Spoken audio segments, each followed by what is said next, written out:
Саламатсыздарбы, эфирде элдик медиа сайтынын күнгө алынган жаңылыктар топтому. Алгач бүгүнкү жаңылыктардын кыскача мазмуну. Президент Сооронбай Жээнбеков бүгүн Евразия турукташтыруу жана өнүктүрүү фондунун долбоордук блогунун аткаруучу директору Андрей Широковду кабыл алды. Рыскелди Момбеков транспорт жана жолдор министрлигин эң коррупциялашкан жай деп атады. Курманбек Бакиевдин убагында уурдалган акчалар кайра Кыргызстанга кайтарылабы? Президент Сооронбай Жээнбеков бүгүн Евразия турукташтыруу жана өнүктүрүү фондунун долбоордук блогунун аткаруучу директору Андрей Широковду кабыл алды. Мамлекет башчысы өлкөнүн эң маанилүү долбоорлорунун ишке ашыруудагы фонддун колдоосуна ыраазычылык билдирди.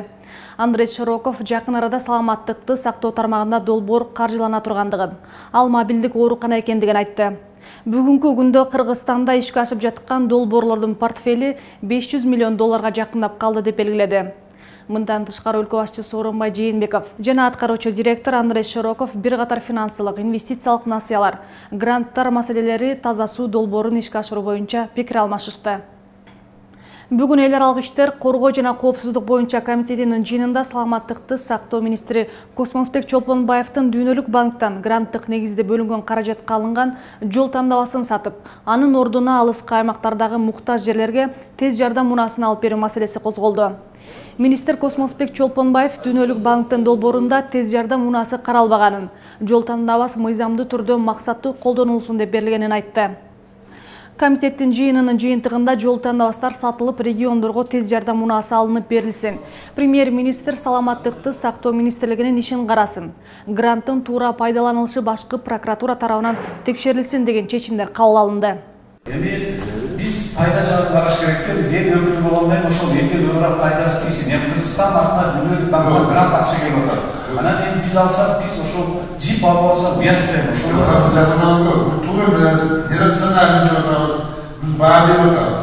Бирок аткарылышы. Ошондо өкмөткө берели. Биз премиялсын сатпа дегенибиз бул эмес. Эми азыр комитет чечет анда. Негизи 2018 январында Сапар Исаковдун атайын топтоп чыккан. Ошо проектте келип машиналер проект бүткөндөн кийин оперативный управленияга берилсин деп чапара. Азыр биздин бул проект 31 майда бүтөт. Ошондо биз калабыз ошол өкмөттүн топтомун негизинде беребиз. Анан ошолорду чечишет да. Кандай Динашев Кайна, акыркы сурообуз мына чечет болду. Эми бул бир айдан бери жакындап калган ошо машина боюнча өзү болду. Сиз бул жөнүндө чыккан окуп койбойсузбу? Мага чейин азыр айтсаңыз чын болсо, бул кирип калыптыр. Мен болсо өзүмө жоопкерчилик алайын дагы, бул алган машинанын баарын өзүнүн басына койдуруп эле кайта сүрүп алып койгондой эле болду. Андан башка эмне кереги бар сөз кылчу? Айтыш керек да, мага чейин кирип калыптыр. Мына бир тыйынын кем кылбай, азыр 20% арзан болуп калат, 10% арзан болуп калат деген сөз болуп атпайбы? Ошондо мына 2 миллион 800 калсак ошонун ордуна коелу дагы, 4 миллион калсак ошону коелу. Болду. Анан ошонун ордуна бир скорый алалы да ошону токтотууну деле койсоңуз, мынча да көп сөз болчу, силерде палатада көрсөтүлгөн деген маселелерди көтөрүп кетти ушунда. Ал эми Кыргыз алтын ишканасынын 2018 жылдагы ишинин жыйынтыгы жана 2019-2020 жылдарга милдеттери тууралуу Жогорку Кеңештин тармактык комитети маалымат угуусу керек эле. Бирок төрагасы Алмаз Алимбековдун бул жыйынга келбегендиги эл өкүлдөрүнүн кыжырын келтирди. Отун энергетикалык комплекси жана жер казынасын пайдалануу боюнча комитеттин төрагасы Кожобек Рыспаев мамлекеттин бюджетин түзө турган Кыргыз алтындын мамилеси мындай болуп турса, экинчи ТЭЦ-те кайталайт. Жакшы эле убакыт бердик, буга чейин дагы бир нече жолу жылдырдык. Эми акыркы бир жуманы беребиз. Бир жумадан кийин өкмөт менен бирге келип жооп бересиңер деди. Бир жумадан соң аталган маселе кайрадан комитетте каралмай болду. Ал эми төрага Алмаз Алимбеков себептер менен башка жакта жүргөндүгүнөн улам келе албай калгандыгын анын тарапташтары жүйө келтирди. Бир жумага берсек, анда бир жумадан кийин толук камды карап берет. Бирок келиш керек барды. Бул частный лавочка эмес да. Бул эми менчик эмес да, частный лавочка кылып алдыңар деген сөз болуп атат да. Бул маселени биз көптөн бери көтөрүп атабыз. Кыргыз алтын боюнча мен сиздин намыңызга комитетке 2 жолу катчы бергем. Кыргыз алтынды караш керек. Кыргыз алтын это было 17 году. Былтыр да берген мен, каттарым даяр. Көрсөтөйүн. Бирок Кыргыз алтын тек карашы эч ким көз бурган жок болсун. Эми мына результат. Ал өзү биз тоғойтпай атат да, эч кимден не хочет. Это не делает. Анда бир жума убакыт берип туруп, анан кийин аны чечим алыш. Эл өкүлү Рыскелди Момбеков транспорт жана жолдор министрлигинин Кыргызстандагы эң коррупциялашкан министрлик деп атады. Бул ведомствода иштегендердин дээрлик көпчүлүгү УКМКга чакырылганын, кадрлар алмашпай эле тегеренип жүргөндүгүн айтып, карызга келген миллиарддаган акчалар жол оңдоого кетет дагы бүткөн жолдордун абалы көңүл жылытарлык эмес дейт. Бишкек Кара-Балта жолу алигиче бүтпөй жаткандыгын мисал келтирди. Аталган министрликтин курамынын башында тургандардын кесиби дал келбестиги, бири дагы жолчулар эместигин бүгүн тармактык комитеттин жыйынында катуу сындады. Мындайча айтканда, жол министрлигинин башындагы 4 килеген саясий кызматта отурган адамдардын бирөөнүн дагы жол тармагы боюнча профилдик кесип ээси эмес экенсиздер. Мен сиз ушул кызматка баратканда айткам. Жок дегенде бир жолчуну алыңыз. Жолчуну алыңыз деген. Сиз макул дегенсиз, бирок чече албай калдыңыз көрүнөт. Куатбек Алчевич, бул өкмөттүн кадр саясатындагы калпыстыктары. Эгер Иманкулов шабдан ооруп калса эмне кыласыңар? Кетип калса эмне кыласыңар? Жетим каласыңар да. Жолчу жок. Анда бул жол салуу министрлиги менен казынага кол салуу министрлиги болуп калат да. Раскал Семенович, министрдин негизги специализациясы жол курулушчу. Мен жана Саматович сизден мурун таанышмын. Мен аны жакшы тааныйм. Бул технологиялык немелер боюнча. Жол кесиби, бирок жол тармагында иштеген эмес. Иштеген эмес жол тармагында. Улуттук банктын жетекчиси Толкунбек Абдыгуловго 2015 жылдын июнь айында 5,5 миллион сом судда берилген.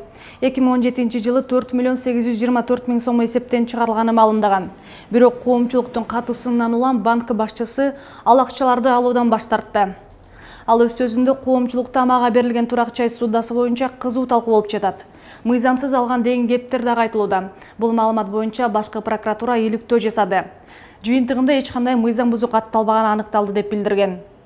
Бирок бул боюнча коомчулук өз баасын берүүдө. Амансыздарбы, элдик медианын көрүштөрү, мына биз азыр Улуттук банктын алдында турабыз.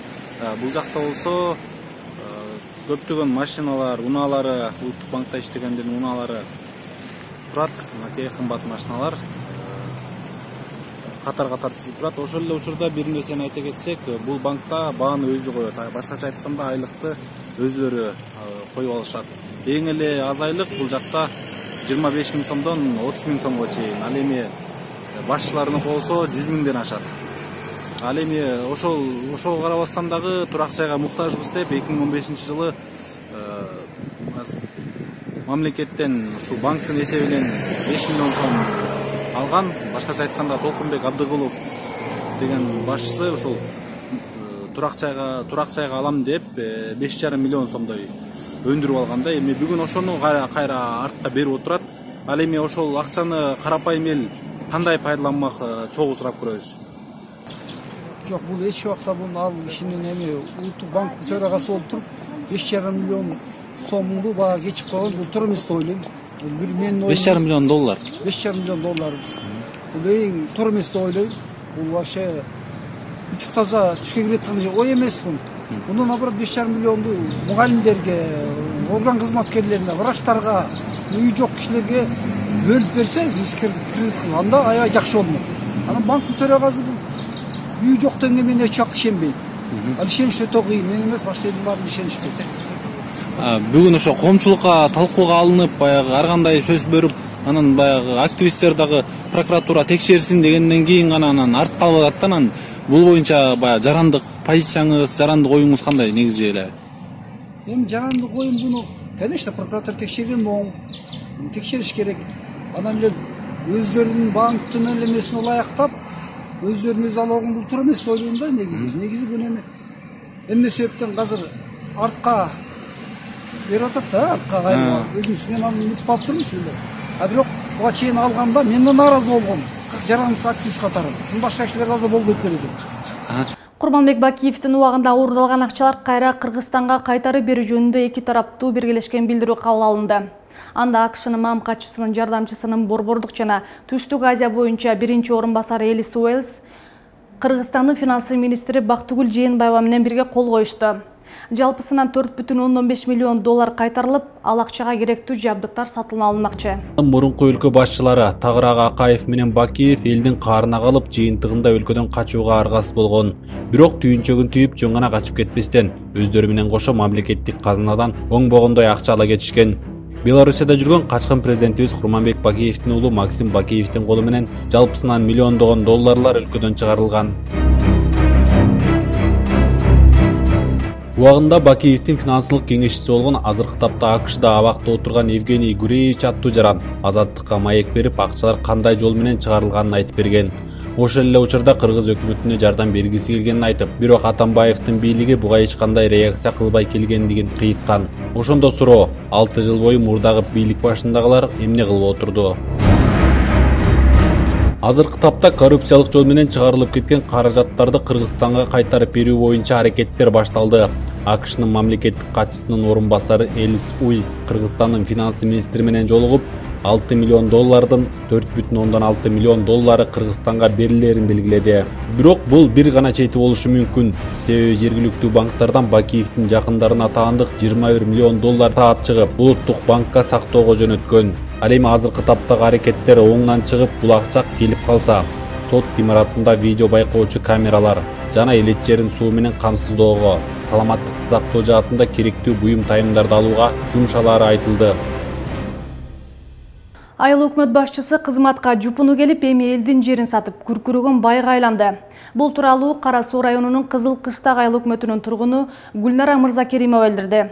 Анын айтымында Кызыл Кыштак айыл өкмөтүнүн башчысы Шарабидин Капаров аймактагы кайрак жана суугат жерлерди сатып, карапайым элдин маселесин карабайт. Жерге муктаж үй бүлөлөрдүн жер алууга токтому чыкса да, аны 5 жылдап ала албай жүргөн жарандар айыл өкмөттүн кызматтан кетишин талап кылып, президентке кайрылуу жолдоду. Айыл өкмөт бул дооматтарга кандай жооп берет, алдыдагы материалда. Орозкан Токторалиева Кара Суу районунун Кызыл Кыштак айыл өкмөтүнүн тургуну 4 үй бүлө бир үйдө жашап, жер ала албай жаткандыгын билдирди. Токторалиева жер алууга айыл өкмөт мындан 5 жыл мурун токтом чыгарган. Бирок жердин кайсыл аймакта жайгашкандыгын айткан эмес. Айыл өкмөт башчы Шарабидин Капаров жер сатууну чоң бизнеске айландырып алгандыгын Орозкан айым билдирет. Ал биздин чыгармачылык топту өзү жашаган жерден алысыраак Кызыл Байрак айылында жаңыдан сатылып, салынып жаткан үйлөрдү көрсөтүп берди. Айыл өкмөткө барсам жер жок дейт. Жер жок дейт. Кошолоктору үйгө келет токтомчу. Токтомуңузду сатың жеңе, бир машина чыкты, 120 миңге чыкты. Акырынан 2018-жылы гана 5 жылдан кийин сандыгымда жатты 5 жыл. 5 жылдан кийин ана мен сатып көрөйүнчү, жер бар бекен деген маниде сатсам, мына апрелде саттым 2018. 2018 уже майда кызыл китеп болуп сатылып бүттү менин кызымдын жери. Мынакей. Кызым али Москвадан келелек, кызым 2013-жылдан бери Москвадан али келелек үйгө. Ушул малга чейин. Мына болот экен го такмет, жер бар экен го, эмне үчүн карапайым элди алдайт? Биздин сөздөрүбүз жетери бекен? Айылдагы дагы бир жашоочу Гүлнара Мырзакеримова айыл өкмөт башчы аймактагы кайракы жерлерден бери сатып, жайытка жер калбай калгандыгын билдирет. Мындан тышкары суугат дөңсө жерлерди да иштетүүгө ыңгайсыз деп аукцион кылып, жеке тараптарга сатып түгөткөндүгүн кошумчалайт. Ал эми Гүлнара айым айыл өкмөткө барса жер жоктугун айтып, ортодо түшүнбөстүк жаралат. Баргандачы битте Жамагыштан менен барган айыл өкмөткө. Шуну точно чыгаргын сен. Жамагыштан менен барган. Азыр эми Куртой эң бай ушул райым миллионго жетип калды. Айта берем, мен коркпойм эч качан. Жерден, жер бизнес кылган үчүн ошондой кылды. Бул факты барбы? Бар факт. Калбады, сатып бүттү бардыгын. Дагы чыкса чыгат. Мындай дөңгөчтөрдү мындай өздөштүрүп туруп эле, сразу акцион кылып сата берет. Орозкон жана Гүлнара айым бул жерлер жакынкы жылдары жеке адамдарга сатылгандыгын айтат. Ал 5 жылдан бери жер алууга умтулганы менен пайда жок. Айтымында айыл өкмөттүн чөнтөгүнө акча салып, көңүлүн албагандыгы үчүн жер берилбей жаткандыгын айтып, тынчы кетет. Ал эми бул арада 2 айым көргөзүп жаткан жердин ээси чыгып, ортодо түшүнбөстүк жаралды. Балаңы үйлөймүн деп той кылам дегениңде карыздан бери бар жокту бердим акча. Эч балаң жок жүрөсүң мына көчөдө. Не кереги бар? Одан көрө мага келсең, Sen bana berbe ele koy. Бул аты жөнүн айткысы келбеген айым арызданып жаткан айымдарды каралап, тынч жүрүүгө чакырды. Алар айыл өкмөттөн сатып алган жер мыйзамдуу экендигин айтып түшүндүрүүдө. Бул арада анын жолдошу болом деп өзүн тааныштырган мырза Алмаз Нуржанов Кызылкыштак айыл өкмөтүнөн аукционго койгон жердин кызыл китеби менен өздөштүрүп 320 000 сомго 90 сотук жерди сатып алгандыгын айтты. Кызылкыштак айыл өкмөтүнөн сатып алып, анан бул жерди айыл өкмөткө өздөштүргөнбүз. Ошол маалда Капаров Шарабидин деген. Азырчы? Азыр да ошол. Дөңбү ыңгайсыз деп аукционго койгон булар. Биз алганбыз да өздөштүргөнбүз. 6-7 жыл болуп атат, 320 000ге түшкөн, плюс мунун да расход ошончо болгон. Жергиликтүү тургундарга жер тартыш болуп жок болуп жатса, 90 сотук жерди сатып алган жарандар менен айыл тургундарынын ортосунда жаңжал чыкты. Анда эки тараптуу кайым айтышуулар орун алды. Мен сездирип атат. Мен адамгерчиликтүү адаммын. Адамсыз. Булар адам эмес. Булар адам эмес. Адам эмес. Ушу адам болсо ушундай сөздөр сүйлөйбү? Үйүндө бул жердечи. Мен сага азыр сен журналистсиң. Сен журналистсиң. Сен колдон келет. Эл маселесинен соң Кызылкыштак айыл өкмөтүнүн башчысы Шарабидин Капаров менен жолуктук. Ал айтылган дооматтардын баарын четке кагып, айыл өкмөттө мыйзамсыз жер сатуу фактысы катталбагандыгын билдирди. Жана да бул боюнча бир канча иликтөө жүрүп, жер сатуу катталбагандыгын кошумчалады. Мындан улам айыл өкмөт өзүнө карата айтылган доомат боюнча арызданган Орозкан Токторалиеваны жана Гүлнара Мырзакеримованы сотко берген. Ошо баягы 2 ай алдын жазылган жер калган жок. Бар жоон жазган. Бардык органдардан келип текшерилген. Текшергендин негизинен, ошолордун актынын негизинде мен 1,5 миллиондон азыр сотко бердим өкмөттөн. Сотко бердим. Ошо кут ошо эмелер боюнча. Туура эмес маалымат. Туура эмес маалымат бергени боюнча. Мен келгенден бери 52 гектар жер болсо, Кызыл Байрак айылына гана бердим. Башка жерге эч жер берген жокмун жер. Бир да жер берген жок, 1 сотук да жер. Учурда Кара Суу районунун Кызылкыштак айыл өкмөтүндө жалпы 37 000 жашоочу бар. Анын 4 000ге жакын жашоочусу жерге муктаж болуп каттоодо турат. Капаровдун айтымына караганда айыл өкмөттө бир да бош жер калган эмес. Жерге муктаж болгон жарандар маселеси боюнча тийиштүү тараптарга арыз жолдонгон. Айылдагы 2 тургун мыйзамсыз жер бөлүштүрүлүп жана сатылып жаткандыгын айтып, бүгүн маалымат жыйыны өткөрүп, президентке кайрылуу жолдошту. Адыл Акжол уулу, Айбек Үсөн, жаңылыктар. Жардам берсин, ким болсо да. Бала бакчадагы түтүн жутуп баткак кечкен балдардын ата-энелери көйгөйүн айтып, какпаган эшиктери калбагандай. Алар Бишкек шаарынын 138 балдар бакчасынын короосуна салынып жаткан көп кабаттуу үйдүн курулушуна нааразы. Үй курууда күнү бою иштеген КамАЗдарда чыккан кара түтүн бала бакча менен жанындагы мектепти каптап турса, эл баскан жол баткакка жуурулуп ылай болуп турат. Маселенин чоо жайы кабарчыбыздын материалында.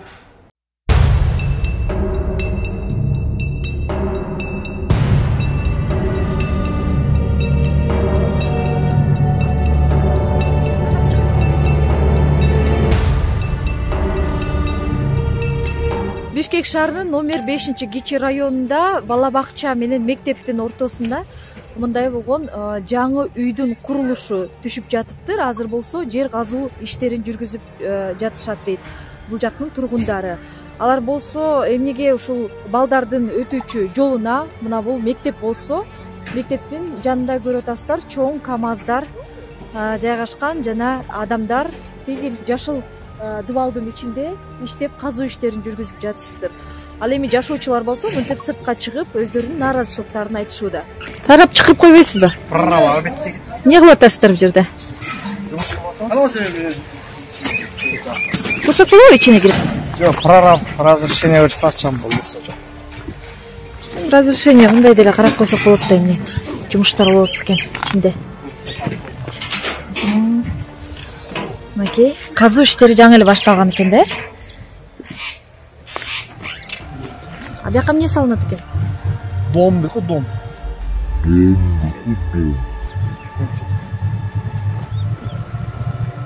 А ичи канча квадрат метр бул салына турган жер? Билбейт экен мен. Бар, прорабта бар ичинде. Буга чейин бул жактын тургундары айтып атат, жакшынакай эле иштеп атышкан, казып атышкан деп. Азыр биз бул жакка келерибиз менен дароо эле мынтип дарбазаларын жаап алышты. Целый день грохот. Дети боятся переходить дорогу, потому что здесь школа. Мы подходили к ним, мы с ними разговаривали, они говорят, мы начинаем в 9 утра. Какая разница, во сколько вы начинаете? Потому что дети постоянно ходят в школу, независимо от времени, правильно?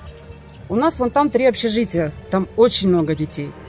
Могут родители отвезти, не могут, это мы не знаем. Ну, честно, катастрофа творится, просто катастрофа. Бул болсо КамАЗдын айдоочулары экен. Адамдардын баары, жашоо тургундар бул жака чыгып өздөрүнүн нааразычылыгын билдирген үчүн КамАЗдарын айдап мынау корого киргизе албай жаткан кездери. Эмне КамАЗды тиги садиктин жанына токтотуп коюп атасыңар? Тиги жаңы эле айдап келип токтоттуңарбы ошол жака? Жеке токтотуп койдум. Алар кайыр жак номерлери снимать этишкен. Бери бул жака токтотсоңор эмне болот эле? Ал бала бакчада, ал жерге токтотпош керек да. Местада? Балдар чуркап чыга алсачы, КамАз. Жол тары. Салынып аткан территория аркы забор туруп ичинде көп. Ошол забор менен түз болчу. Ошол забордары жылдырып туруп булар 138 садиктин территориясына үй салган. Бул санитарный нормаларында караганда келишпестиктер көп чыкты. Ишин дегенде бу жерде 9 этаж үй турса, ар жакта бала бакча балдар ойноп атса, анан бирөө 9 этаждан тамак ыргытабы, мусор ыргытабы, биздин балдарыбыздын башына барып тийип атпайбы ошол нерсени. Анан эртең бу жерде 500 бала бар. Садиктин территориясы негизи внешний сырткы ойноочу площадкалар ар бир балага 7,5 квадратный метрден болуш керек экен. Бул мамлекеттик норма боюнча санитарный условия садиктин ушундай болуш керек. Бу жерде азыр эсептеп келсек 300 балага да жетпей турган внешний игровой площадкалар калды. Могу салынып аткан үйдүн территориясына 2 игровой площадканы бузуп, ошол жердеги 3 ряд өсүп турган бактарды кыйып туруп, анан стройканы сала башташты. Бул частный компаниянын стройка кылып аткан фирманын жетекчиси Садыков деген киши. Ошол адамдын бул фирмасы негизи эле Бишкектин ошол мэриянын тендерлерин баарын утуп алып аткан компаниялардын бири экен да. Жер ошол строительство берилсин деп постановлениянын ошол документтерин түзүп берилет деп постановление чыгып берген. Чыгарганбыз ошол 2017-жылы жанагындай долевой строительство боюнча мэрия үй куруп ошол муниципальный работниктерге ошону берүү боюнча поддержка катары. Бул деген алар айтып атат, бул муниципальный деген бекер бериш керек деп атат. Мэрия бүгүнкү күндө бекер бере албайт, бекер бере турган акчасы жок. Ушул жерде техника безопасности сакталып атат да, ошолордун баардыгы заборлорду койгондо, ал тегеректен мектепти тегерен өтө турган, садикти тегерен өтө турган жолдордун баардыгы эле ордо. Бүгүнкү күндө эми баягы элдин астында жакшы көрүнүш же болбосо жаман көрүнүш деген ушундай нерсе кылып атат да, бул туура эмес. Биз болсо жанагы жаңы үй салынып атат деген 138 баладар бакчасынын короосунда турабыз. Бул жерден ушул күндүзгү кичинекей балдар эшикке чыгып эс алганда чыкканда жанагы эле КамАЗдын түтүндөрү балдар кантип ошону менен дем алып атабы же КамАЗдын алдында калып коркунучу барбы деген суроолорду узаталык дедик элек. Тилекке каршы бул жер эшиги бек болгондуктан кирүүгө мүмкүн эмес болду. Баткен районунун Шарты Катал Зардал айылында кыш мезгилине транспорттук каттам токтоп, жергиликтүү эл бийик тоборундагы чыйыр жол менен 10 чакырым жөө жүрүүгө аргасыз болот. Чыйыр жолдун кооптуу бөлүктөрүнө кум шагыл түшүп, тосулуп калбаш үчүн жергиликтүү жаштар мезгил-мезгили менен жолду оңдоп турушат. Алыскы Зардал айылы тууралуу кененирээк кийинки материалда сөз болот. Бийик тоолордун бооруна салынган жолду жергиликтүү эл Даңги жолу деп атап коюшат. Бул жолдо түнкүсүн жүрүүгө болбойт. Анткени кулап кетүү коркунучу бар. Ушул чыйыр жолго кышкысын кар түшүп, жолдун айрым бөлүктөрүнө кум шагыл толуп калат. Мындан улам жергиликтүү жаштар жолду оңдоо үчүн атайын чогулушуп, мезгил-мезгили менен жолду тазалап турушат. Ушул жолду элибизге оңдоп берүү үчүн айылдан жаштар келип, кезектешип, келип оңдоп берүүгө келебиз. Биздин Зардалга оягыдан айланып түшүү жол бекилип калат кышка. 6 ай машина каттоо жол токтойт. Шунда чыйыр жол менен элибиз каттап күн көрүүдө. Зардалы айылы бийик тоолуу аймак болгондуктан айылга электр энергиясы жеткен эмес. Мындан улам бул айылда кышкысын эсептелүү гана адам жашайт. 17 жыл болду жашаганыбызга. Жашоо свет жок. Связь жок. Көнүп калдык. Көп жылдан бери ушунда жашайбыз. Зардалы айылында телефон байланышы да жок. Бирок электр энергия, телефон байланышынын жоктугу Зардалынын элин анчейин деле түйшөлтпөйт. Анткени айыл тургундары шаардагы ызы чуудан качып, тоо арасында жай жашаганга көнүп калгандай көрүнөт.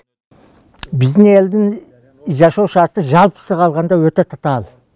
Себеби жолубуз көрдүңөр, кышта машина кебейт, жазда 4 ай 5 ай машина каттайт, калганы болду пешком. Свет жок, связь жок. Өтө татаал биздин жашоо. Бирок ата жайкен, туулган жерибизген анан эмне кылат дейт. Башка жака барсаң эчим бербейт. Жашаганыма 7 жыл болду. Кудайга шүгүр 3 балабыз бар. Жашоо шарты жеңил эле. Кышында жол эле татаал. Сом баары жакшы.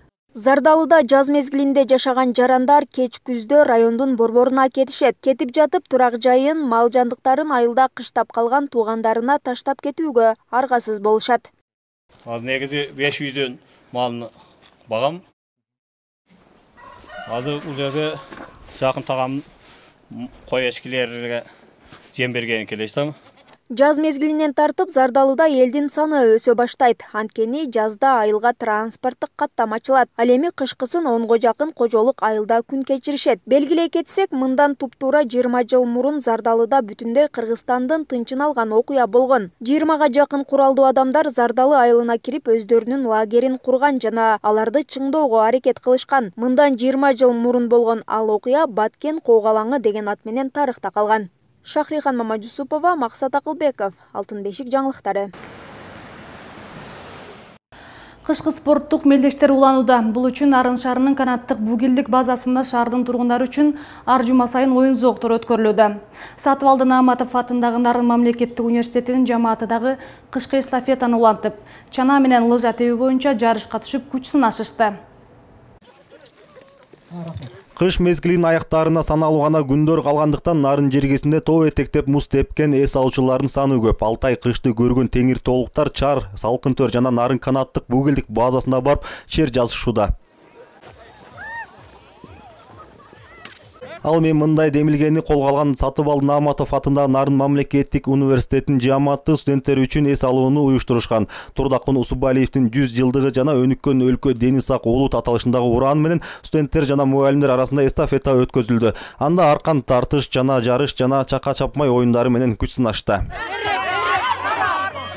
Бул программада биздин тоо лыжасынан тебүү, сноуборд, слалом гигант, чана жарыш, аркан тартыш, чака чапмай жана башка оюн зооктор уюштурулган. Сергек жашоо, ден соолукту чыңдоо, ушул үгүт насаат иштерин спорт тармагын кеңири массага пропагандалоо болуп эсептелет бүгүнкү иш-чарада. Мындай кышкы эс алуу жыл сайын өткөрүлүп келет. Студенттерге билим берүү менен бирге эле эс алуусун уюштуруу дагы алардын өнүктүрүүгө дем күч берет дешет. Муну менен катар жаз, жай айларында дагы мезгилге жараша эс алуулар уюштурулуп келет. Жашнага жаркыраган күнү дагы майрамдык маанай менен жалпы университет ушул майрамга активдүү катышып, өздөрүнүн ден соолуктарын да чыңдап, анан жаратылыш коюнунда эс алып жаткан убагыбыз. Ушул командага канча структуралык бөлүм болсо, ошонун баардыгы тең бирдикте катышып атат. 2 колледжибиз, анан 4 факультет, андан сырткары башкаруу аппараты жана илимий китепкана. Спорттук мелдештер бир күн кечке өткөрүлүп, оюндарда жеңүүчүлөр аныкталды. Анда агрардык техникалык факультети алдыңкы орунду алса, кийинки орундарга педагогикалык жана филология факультеттери татышты. Алдыңкыларга баалуу белектер жана ардак грамоталар тапшырылды. Болот Шайлообеков, жаңылыктар. Ушуну менен бүгүнкү күнгө алынган жаңылыктар топтому соңуна келип жетти. Кайрадан амандашканча саламатта калыңыздар.